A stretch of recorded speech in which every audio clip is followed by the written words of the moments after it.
ভারত শীর্ষে, পাকিস্তান বাংলাদেশের অবস্থান কত? 2026 টি-20 বিশ্বকাপ সামনে রেখে পুরুষদের আন্তর্জাতিক টি-20 দলের হালনাগাদ র্যাঙ্কিং প্রকাশ করেছে আন্তর্জাতিক ক্রিকেট কাউন্সিল আইসিসি। নতুন তালিকায় শীর্ষে রয়েছে ভারত, আর বিশ্বকাপের সুযোগ পাওয়া দলগুলোর মধ্যে সবচেয়ে নিচে অবস্থান ইতালির। হালনাগাদ র্যাঙ্কিংয়ে 273 রেটিং পয়েন্ট নিয়ে 1 নম্বরে আছেন ভারত, 261 পয়েন্ট নিয়ে দ্বিতীয় স্থানে অস্ট্রেলিয়া এবং 259 পয়েন্ট নিয়ে তৃতীয় স্থানে ইংল্যান্ড।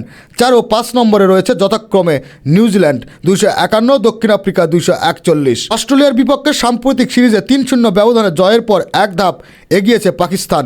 238 রেটিং পয়েন্ট নিয়ে তারা এখন ষষ্ঠ স্থানে, ফলে 234 পয়েন্ট নিয়ে ওয়েস্ট ইন্ডিজ নেমে গেছে সপ্তম স্থানে। অষ্টম স্থানে থাকা শ্রীলঙ্কা 227। বাংলাদেশের অবস্থান কোনো পরিবর্তন আসেনি, 223 রেটিং পয়েন্ট নিয়ে দলটি নবম স্থানে রয়েছে। নিরাপত্তা ইস্যুতে ভারত বিশ্বকাপে অংশ না নেওয়ার সিদ্ধান্তের কারণে বাংলাদেশের জায়গায় সুযোগ পেয়েছে স্কটল্যান্ড, যারা র্যাঙ্কিংয়ে আছে 14 নম্বরে। 27 নম্বরে থাকা ইতালিও প্রথমবারের মতো টি-20 বিশ্বকাপে খেলবে। র্যাঙ্কিংয়ের শীর্ষে 10-এ থাকা অন্য দলগুলো হলো আফগানিস্তান 10ম স্থান, আয়ারল্যান্ড 11তম ও জিম্বাবুয়ে 12তম।